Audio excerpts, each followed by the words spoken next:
Hoy continuaremos con la historia del pueblo valdense en el norte de Italia y señalaremos una cualidad que se destaca en la historia de este notable grupo, la cualidad que puede librar a todo creyente del peligro de pasar por alto la verdad que más necesita oír.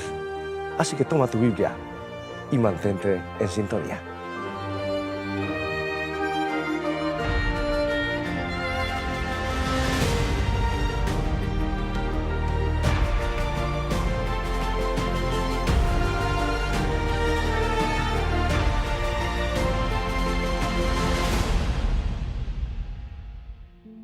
Hoy día los valdenses suman unos 30.000 creyentes en todo el mundo.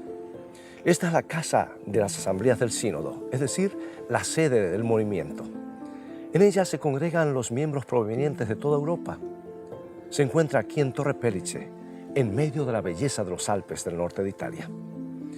Los valdenses se destacan por varias razones. Pusieron de relieve las verdades centrales del Nuevo Testamento, cuando prácticamente todos los demás creyentes de su época vivían cautivos de la ignorancia y la superstición. Descubrieron verdades esenciales de la Reforma unos 300 años antes que naciera ese movimiento. Fueron una luz que brilla en medio de las tinieblas medievales. De paso, su lema es Lux lucet in tenebris, que significa la luz brilla en la oscuridad. Esta inscripción aparece a la entrada de la mayoría de sus edificios. Hoy, en este programa de nuestra serie, veremos qué factor les ha permitido a los valdenses seguir desarrollando su fe a pesar de hallarse en contra de todas las posibilidades. Lo veremos hoy claramente en la historia de Geoffrey Verelje.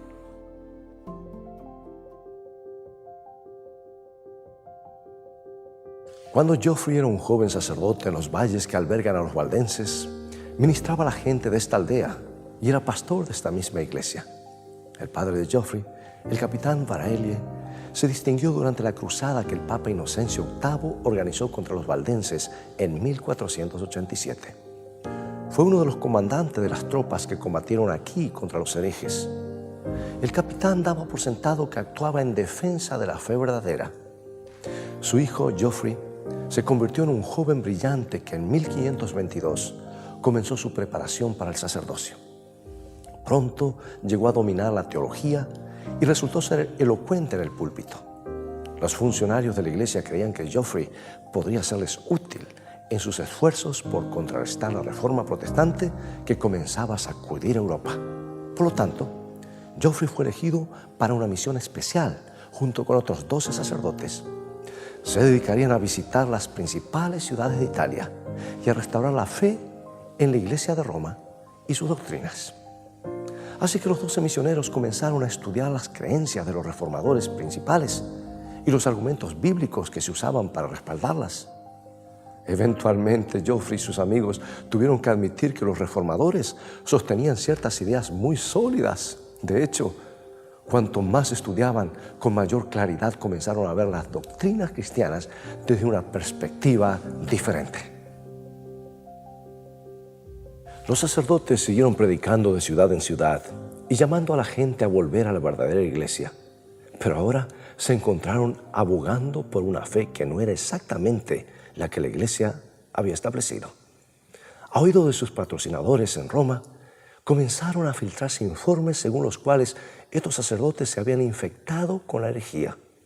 Parecían estar defendiendo creencias que habían sido enviadas a combatir. Los funcionarios de la iglesia, indignados, los arrojaron en la cárcel.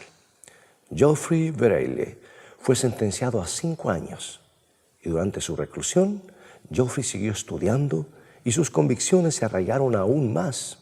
Llegó a creer que la iglesia que amaba, la iglesia que su padre sirvió, la iglesia que él mismo ansiaba servir, había perdido el rumbo en su interpretación del Nuevo Testamento.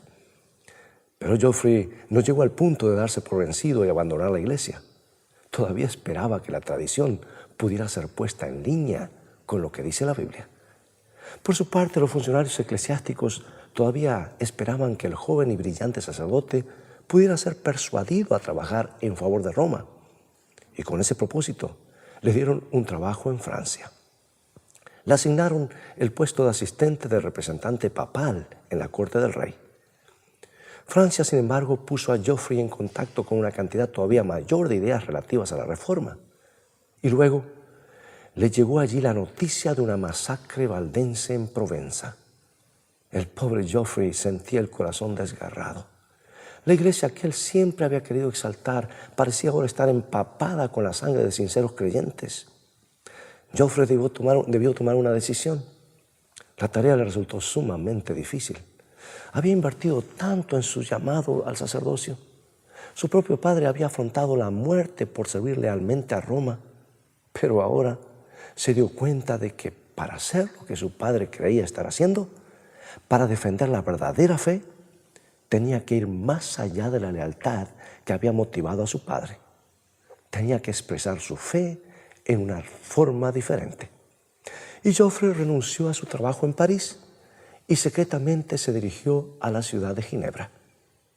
En ese momento se la consideraba un foco de herejía, pero Geoffrey entró en esta escena polémica a la edad de 50 años y llevó a cabo estudios en las escuelas de los reformadores.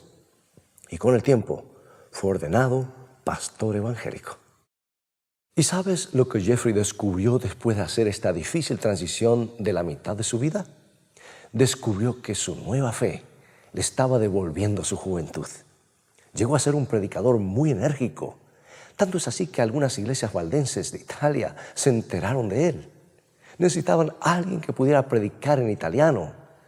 Y así Geoffrey Bareilles aceptó el llamado a los valles del Piamonte. Ahora podría ministrar en los mismos lugares donde su padre había llevado a cabo una cruzada sangrienta.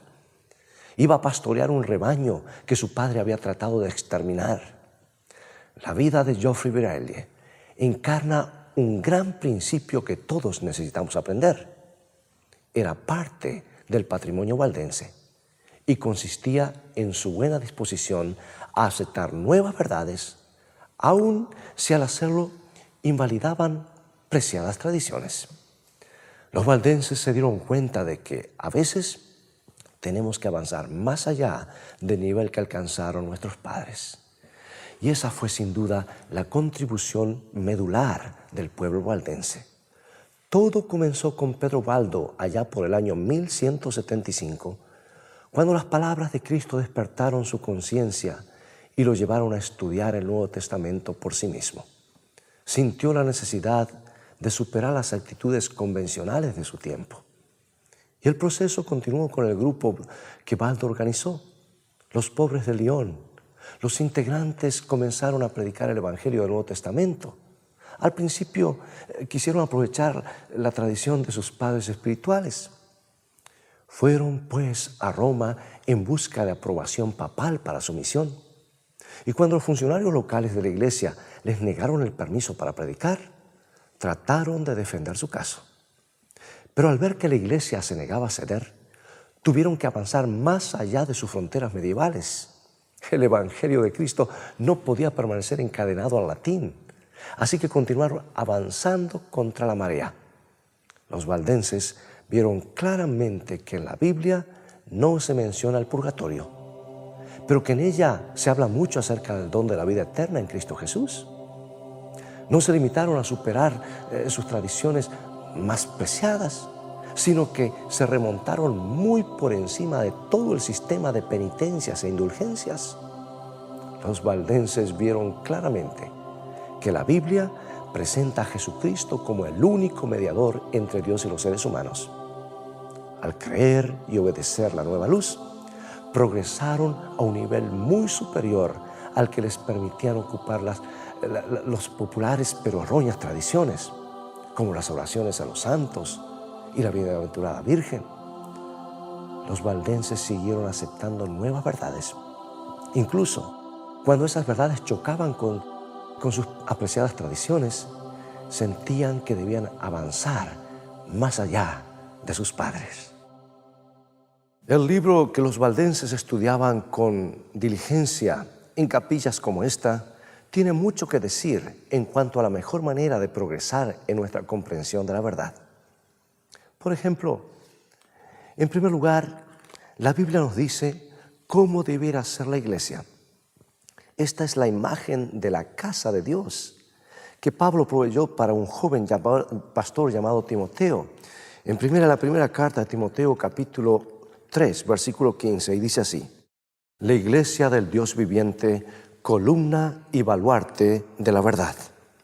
Aquí lo tenemos. Una de las funciones importantes de la iglesia es ser soporte y defensa de la verdad de Dios. Pero ¿cómo cumple esta función? ¿Encerrando la verdad tras un muro? El Nuevo Testamento nos muestra una manera muy distinta. Escuchemos nuevamente lo que dice el apóstol, esta vez escribiendo a los Colosenses, en el primer capítulo, versículos 9 y 10. Que seáis llenos del conocimiento de su voluntad en toda sabiduría e inteligencia espiritual, para que andéis como es digno del Señor, agradándole en todo y creciendo en el conocimiento de Dios. Sí, Pablo ruega que los creyentes aumenten su conocimiento de Dios y crezcan en Él. El apóstol hace esto a menudo en sus cartas.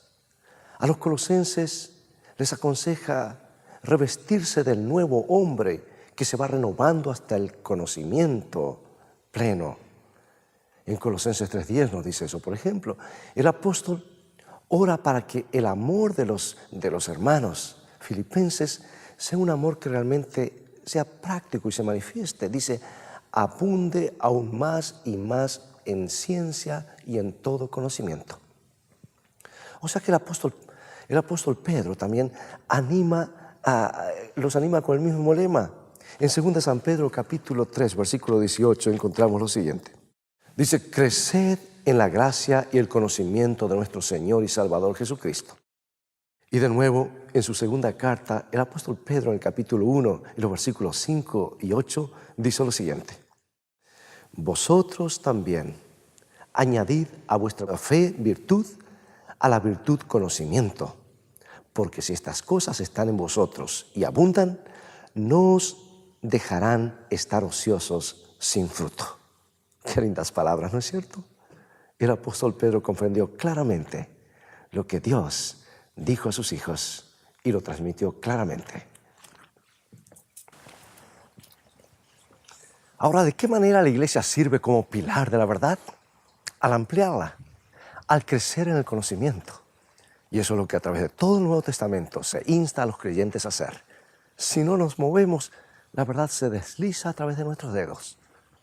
Solo podemos retener la verdad si nos esforzamos por recibir una cantidad cada vez mayor. Y este es el secreto que impulsó a los creyentes valdenses al progreso constante. No eran estudiosos, no eran teólogos, eran agricultores y simples artesanos. Sin embargo, se convirtieron al cristianismo de una fortaleza defensiva, de un movimiento entregado a difundir la luz de Dios. Se dedicaron a viajar compartiendo por todas partes el Evangelio con quien quisiera escuchar. El muro de los reformadores en la ciudad de Ginebra es un monumento impresionante. Fue construido entre 1909 y 1917 y se extiende por más de 70 metros de longitud. Tallada en la piedra aparece la expresión que se convirtió en el lema de la Reforma: post tenebras lux, después de las tinieblas, luz. Las 4 figuras más prominentes son los reformadores que transformaron la ciudad de Ginebra en una roca de la fe protestante. Juan Calvino encabeza la marcha. Calvino fue un gran sistematizador. Su obra Institutos de la Religión Cristiana llegó a ser una clásica declaración de la teología de la Reforma. Fue el primer intento de construir una teología completa, tomando la palabra de Dios como la única fuente. Teodoro Beza, Guillermo Farel y Juan Knox, de pie junto a Calvino, fueron hombres que ayudaron a establecer la iglesia reformada en Suiza y en otros países. Todos estos hombres tuvieron que desplazarse más allá de las tradiciones de sus padres. Les fue necesario luchar con nuevas verdades que no se ajustaban a sus preferencias tradicionales, como Martín Lutero y otros líderes más. Martín Lutero, por ejemplo, resistió durante mucho tiempo la idea de dejar la iglesia de Roma, la cual apreciaba de corazón. Lutero era un monje piadoso y muy obediente. No tenía ningún deseo de llegar a ser un revolucionario. Pero la verdad de la justificación por la fe, explicada con énfasis en el Nuevo Testamento, lo obligó a dar un paso que cambió la historia. No puedo ni deseo retractarme de nada. Actuar en contra de la conciencia no es ni justo ni seguro. Aquí estoy, no puedo actuar de otro modo. Que Dios me ayude. Amén. Por desgracia, vemos aquí lo que puede suceder con el paso del tiempo. Los revolucionarios se convierten en estatuas. La palabra viviente queda tallada en piedra. Un movimiento se convierte en un monumento. Los descubrimientos que hicieran estos grandes reformadores a menudo se han endurecido hasta transformarse en dogmas. Y sus seguidores han dejado de hacer descubrimientos en la palabra de Dios, lamentablemente. La verdad es que no podemos limitarnos a consagrar como héroes a quienes descubrieron grandes verdades. Tenemos que seguir haciendo descubrimientos por cuenta propia. La palabra no debe dejar de sacudirnos. La verdad no debe dejar de motivarnos para seguir avanzando. Ninguno de estos hombres honrados aquí tenía un conocimiento perfecto de la fe cristiana. Ninguno de ellos era infalible. Permíteme darte un ejemplo. Estos 4 reformadores aprobaron o participaron en el martirio en la hoguera de un hombre llamado Miguel Servet. Era un médico y científico brillante que mostraba cierta afición a ideas extrañas. Servet llegó a esta ciudad buscando refugio de la Inquisición. Había publicado un libro atacando la doctrina de la Trinidad por considerarla un obstáculo innecesario para la conversión de los judíos y musulmanes. Bueno, Servet halló aquí que a los calvinistas sus creencias le disgustaban tanto como a los católicos. El consejo de la ciudad trajo a este hombre a juicio y lo acusó ante la ley del Sacro Imperio Romano, el antiguo Código de Justiniano, que prescribía la pena de muerte para cualquier persona que negara la Trinidad. Y Servet fue hallado culpable. Calvino pidió que el consejo no lo condenara a ser quemado, sino que simplemente lo ejecutara. Pero Servet fue consignado a la hoguera. La tragedia es que los hombres que predicaban aquí en el famoso auditorio de Calvino, el Salón de Conferencias Protestante de Ginebra, aprobaron esta ejecución. Los mismos eruditos que exponían los aspectos profundos de la justificación por la fe fueron capaces de exigir la muerte de alguien que no compartía sus puntos de vista sobre la Trinidad. Es cierto, Ginebra nunca fue testigo de los horrores de la Inquisición, pero algunos de los reformadores podían ser feroces en sus ataques. Teodoro Beza, por ejemplo, hizo el siguiente comentario acerca de la muerte de Servet en la hoguera. ¿Qué mayor delincuencia, qué crimen más abominable se podría encontrar entre los hombres que la herejía? Parece imposible hallar una tortura lo suficientemente grande para la gran enormidad de tan mala acción. Bueno, la verdad es que esos reformadores que habían redescubierto tantos principios bíblicos maravillosos estaban ahora totalmente equivocados en este punto. Ellos no lograban ver cómo esa ejecución contradecía el Evangelio de la gracia. Pero hubo al menos un hombre que sí lo hizo. Un valiente que avanzó más allá de sus padres espirituales.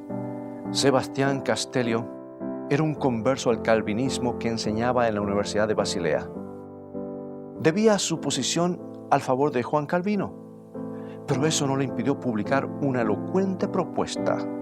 Esto es lo que dijo: he examinado cuidadosamente qué significa un hereje y no puedo hacer que signifique más que esto.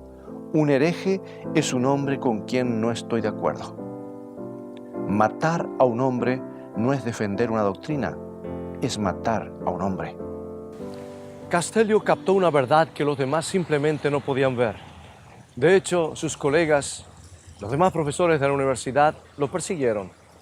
Pero su voz ya se había hecho oír en una protesta que un día haría que la persecución religiosa fuera considerada un crimen terrible en lugar de seguir siendo un recurso habitual de la iglesia. ¿Sabes? A veces tenemos que ir más allá de nuestros padres. A veces los mismos reformadores necesitan una reforma. El monumento de Champforán conmemora un encuentro histórico que tuvo lugar aquí en esta colina en 1532, entre los calvinistas de Ginebra y los valdenses del Piamonte. Guillermo Farel asistió con el fin de explicar las doctrinas de la Iglesia, así como sus reglamentos administrativos. Se hicieron algunas concesiones. Los valdenses esencialmente acordaron unirse a la Reforma. La actitud de los valdenses se modela en uno de sus pastores, Barbe Morel. Antes de una reunión envió este mensaje a un reformador suizo. Bienvenido. Venimos a ti desde un país lejano, con el corazón lleno de alegría, con la esperanza y seguridad de que a través de ti, el Espíritu del Todopoderoso nos iluminará a nosotros. Sabes, me parece admirable esta actitud humilde y dispuesta a aprender. Piensa en lo que los valdenses podrían haber dicho. Hemos descubierto las verdades de la Reforma 300 años antes que tú. Nosotros llegamos primero. Ustedes debieran unirse a nosotros. Hemos sufrido más que nadie por la fe. Los valdenses podrían haber dicho muchas cosas, pero en su lugar simplemente optaron por unirse a la Reforma.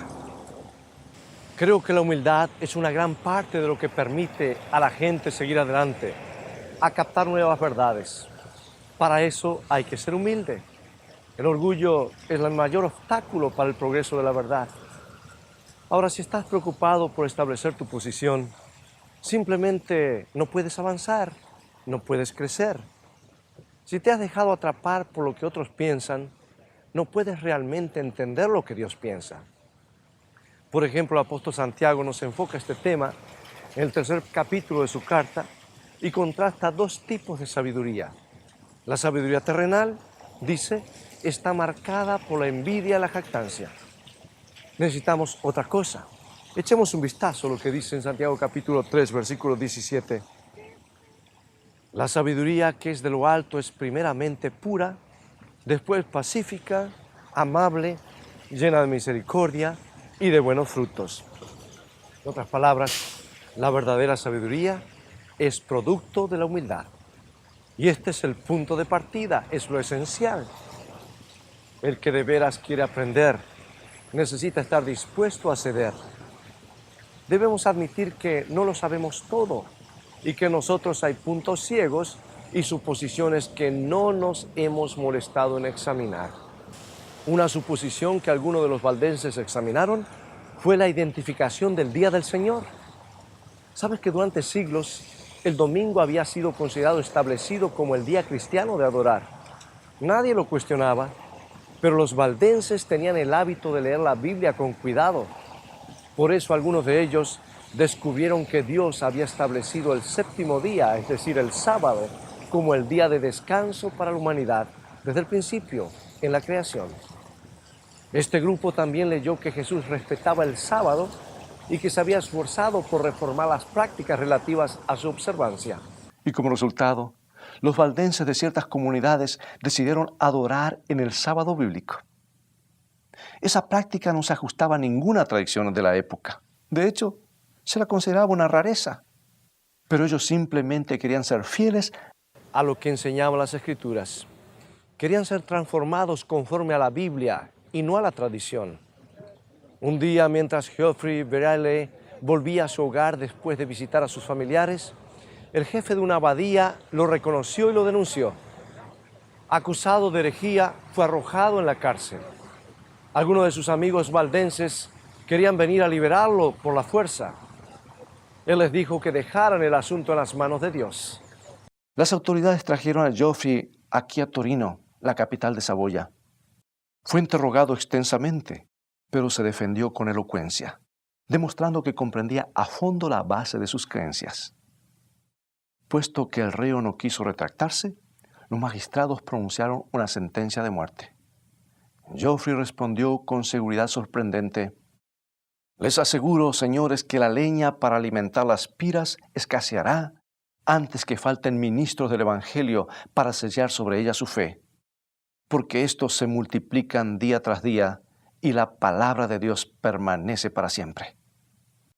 Una placa conmemora el día en que Geoffrey Veralles fue traído a la plaza donde estuviera una vez el antiguo castillo aquí en Torino. Fue quemado en la hoguera el 29 de marzo de 1558. Impresionó a todos con su actitud calmada, incluso al endurecido verdugo. Antes de encender la leña, el verdugo se arrodilló a los pies del mártir y le pidió perdón por la muerte que iba a infligir. «Te perdono no solamente a ti», respondió Baralles, «sino a todos los que la han causado». Algunos hombres y mujeres, simplemente por buscar una provisión mayor de verdad, han encendido una llama que arde a través de los siglos e inspira la fe de muchos otros creyentes. Algunos deciden ir más allá de las tradiciones establecidas y así despejan el camino para grandes reformas. Pregunto, ¿estás listo a pasar más allá de lo cómodo o de lo familiar?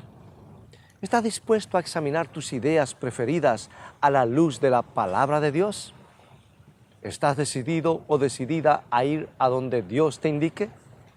Amigo y amiga, te invito a unirte a la gloriosa procesión inspirada por el ejemplo de individuos como los valdenses, gente común y corriente poseída por una idea maravillosa. Quiero crecer en el conocimiento del Señor Jesucristo. Es una idea que ha cambiado el mundo. Esta misma idea puede cambiar también tu mundo personal. ¿Te gustaría decir, Jesús, yo quiero abrir mi corazón a ti? Quiero permitirte la entrada en mi mente. Señor, sea cual fuera la verdad que tienes para mí, estoy dispuesto a dar ese paso hoy. Puedes hacer esta decisión ahora mismo, mientras oramos. Oremos. Querido Padre, gracias por estos valientes héroes de la fe que no se dejaron arrastrar por la marea. Por favor, ayúdanos a no solo descansar en sus logros, sino a hacer nuestros propios descubrimientos en tu palabra. En el nombre de Jesucristo oramos. Amén. De algún modo, mis amigos, los valdenses lograron mantener su fe en las verdades básicas del Evangelio a través de siglos de persecución. ¿Cómo lo hicieron? ¿Cómo pudieron subsistir sin dejar de ser un pueblo y llegar a ser conocidos como el legendario Israel de los Alpes? ¿Qué les permitió mantener su buen ánimo en medio de las dificultades? Encontrémonos aquí en Italia en un programa más de esta serie Fe a toda prueba. Descubriremos cómo el secreto de los valdenses puede ayudarnos a perseverar a través de las dificultades de nuestra propia vida. Será hasta el próximo programa.